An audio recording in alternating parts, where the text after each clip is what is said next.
High বন্ধুরা, welcome back to my channel. আশা করছি তোমরা সকলে খুব ভালো আছো, আমিও খুব ভালো আছি। ঝিনুক সুরজিৎ ব্লগে তোমাদের অনেক অনেক ওয়েলকাম আর অনেক অনেক ভালোবাসা। দেখো সৃজিতও এখানে হাসতে শুরু করে দিয়েছে আমার কথা শুনে, তো দেখতে পাচ্ছ।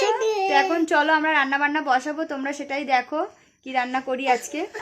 তো আজকে আমরা বাড়িতে লুচি আর কি বলে যেন কড়াইশুঁটির কচুরি আর আলুর দম বানাবো। তো এই জন্য দেখো আমরা এখানে ময়দা নিয়ে নিয়েছি। তো এখানে বোন আলুর দম বানাতে বসিয়েও দিয়েছে, ঠিক আছে। সব রেডি ফেডি করে সকালে রেখে দিয়েছিলাম, এই যে বোন সব রেডি করে রেখে দিয়েছিলাম। এখন ও আলুর দমটা বানাচ্ছে, বললো দি তাহলে আজকে আমি আলুর দমটা করি। আনলাম ঠিক আছে কর।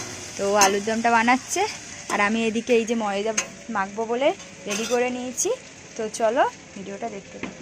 আর এখানে কড়াইশুঁটি কচুরি করবো বলে কড়াইশুঁটিটাকেও পেস্ট করে রেখে দিয়েছি। ওর আলুর দমটা হয়ে গেলেই কড়াইশুঁটিটা আমি কড়াইতে ফ্রাই করব।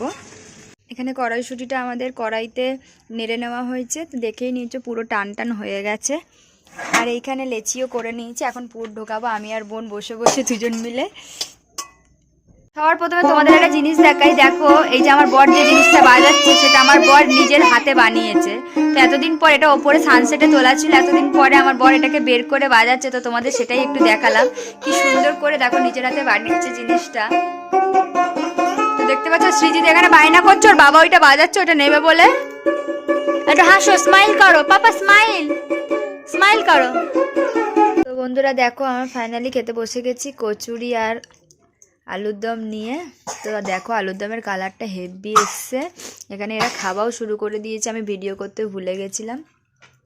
তো চলো সবাইকে tata bye bye, good night. পুরো ভিডিওটা ভালো লাগলে একটা লাইক শেয়ার সাবস্ক্রাইব করে দিও। টাটা।